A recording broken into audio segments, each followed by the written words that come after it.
কাশ্মীর হিমালয় পর্বতমালার উত্তর পশ্চিম দিকে অবস্থিত একটি মনোরম অঞ্চল। এর প্রাকৃতিক সৌন্দর্য জগৎ জুড়ে বিখ্যাত।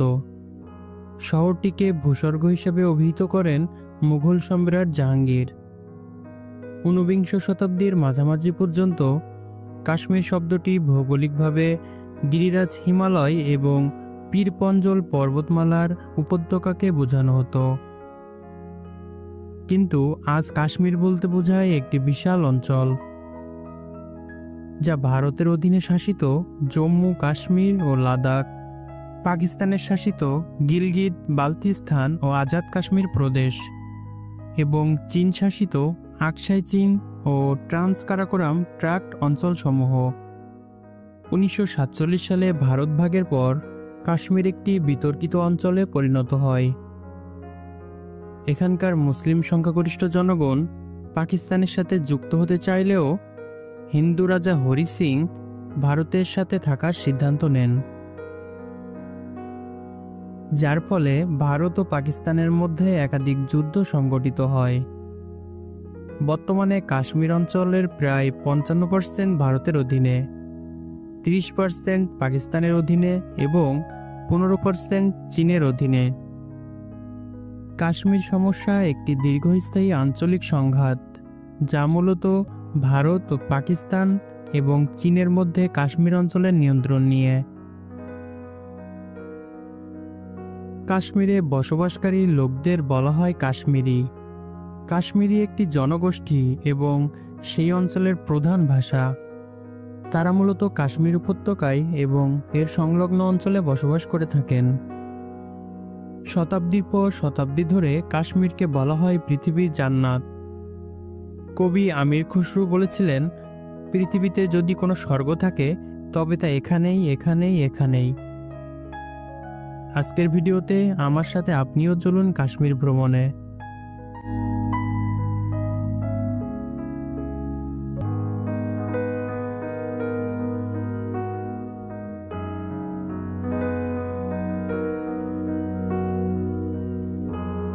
কাশ্মীরের প্রাণকেন্দ্র হলো ডাল লেক।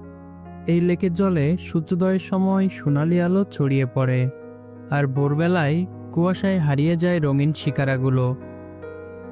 শিকারা হলো ছোট কাঠের নৌকা।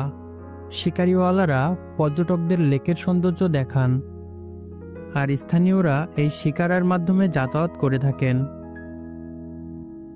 ডাল লেকের এক অনন্য সৌন্দর্য হলো ফ্লোটিং মার্কেট। এখানে মানুষ নৌকায় করে ফুল, ফল আর শাকসবজি বিক্রি করে থাকেন। এ যেন পানির বুকে ভাসমান এক শহর। ডাল লেকের সবচেয়ে আকর্ষণীয় দিক হলো হাউসবোট, যা পর্যটকদের আকর্ষণ করে। ঐতিহাসিকভাবে ব্রিটিশরা কাশ্মীরে জমি কিনতে পারতেন না। তারা এই হাউসবোট তৈরি করে জীবনযাপন শুরু করেন, যা আজও টিকে আছে।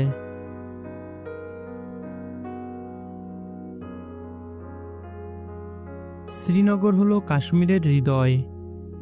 এখানে আছে বিখ্যাত মুঘল গার্ডেন্স, শালিমার বাগ, নিশাত গার্ডেন আর চশমে শাহী, যেখানে প্রতি বসন্তে টিউলিপ ফুলে ঢেকে যায় পুরো উপত্যকা।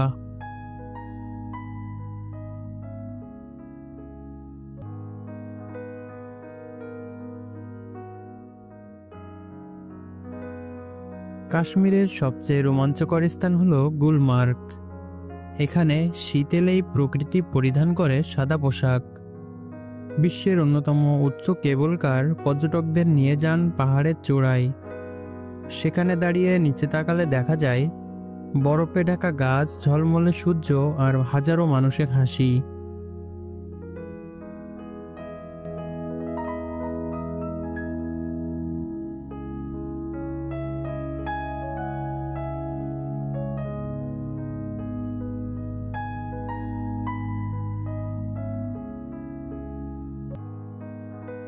কাশ্মীরের দক্ষিণে অবস্থিত পহেলগাম, যে জায়গা শান্তির প্রতীক।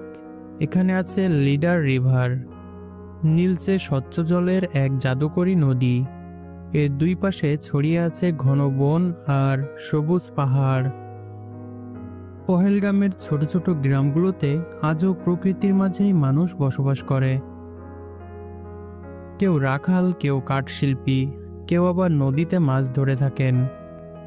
এদের জীবন সাদামাটা, কিন্তু তাতে আছে অপরিসীম শান্তি।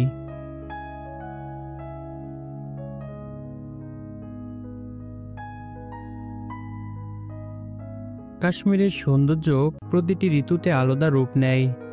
বসন্তে ফুলে ফুলে ভরে ওঠে উপত্যকা, গ্রীষ্মে নদী ও লেকে প্রাণ ফিরে আসে, শরতে পাতা সোনালি হয়ে যায়, আর শীতে সাদা বরফে ঢেকে যায় সবকিছু। প্রকৃতি এখানে নতুন করে নিজেকে সাজায়, আর মানুষ প্রতিবারই নতুন করে প্রেমে পড়ে এই উপত্যকার।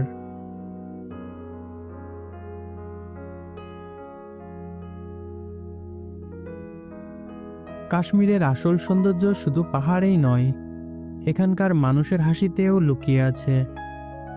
এরা সরল, অতিথিপরায়ণ আর প্রকৃতিকে ভালোবাসে।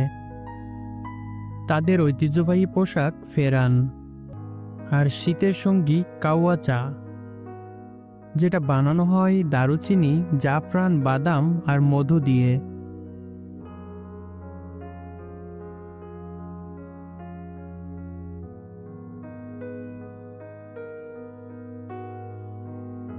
কাশ্মীর বিশ্ববিখ্যাত তার শাল, কাঠের কাজ এবং কাগজের মুন্ডু শিল্পের জন্য।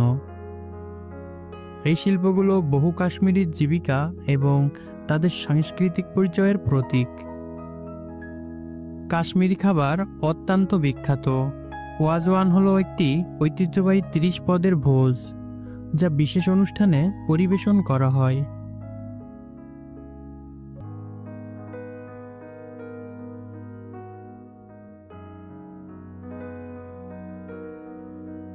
কাশ্মীরিরা বহু বছর ধরে কঠিন পরিস্থিতির মোকাবেলা করে আসছেন। প্রতিকূলতাকে জয় করার এবং স্বাভাবিক জীবনযাপন করার আকাঙ্ক্ষা তাদের মধ্যে প্রবল। তবে রাজনৈতিক অস্থিরতা ও সীমান্ত সমস্যা কাশ্মীরের স্বাভাবিক জীবনযাত্রাকে ব্যাহত করে। কাশ্মীরের শান্ত জলে আবার নিরবিচ্ছিন্ন শান্তি ফিরে আসুক, সেই প্রার্থনাই করি আমরা। কাশ্মীরের এই সৌন্দর্য যদি তোমার হৃদয় ছুঁয়ে যায়, তাহলে ভিডিওটিতে একটি লাইক দাও আর শেয়ার করো তোমার প্রিয়জনের সঙ্গে। তারাও যেন দেখতে পারে পৃথিবীর এই স্বর্গভূমি।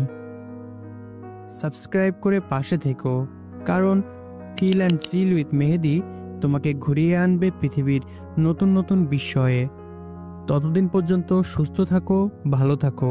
আল্লাহ হাফেজ।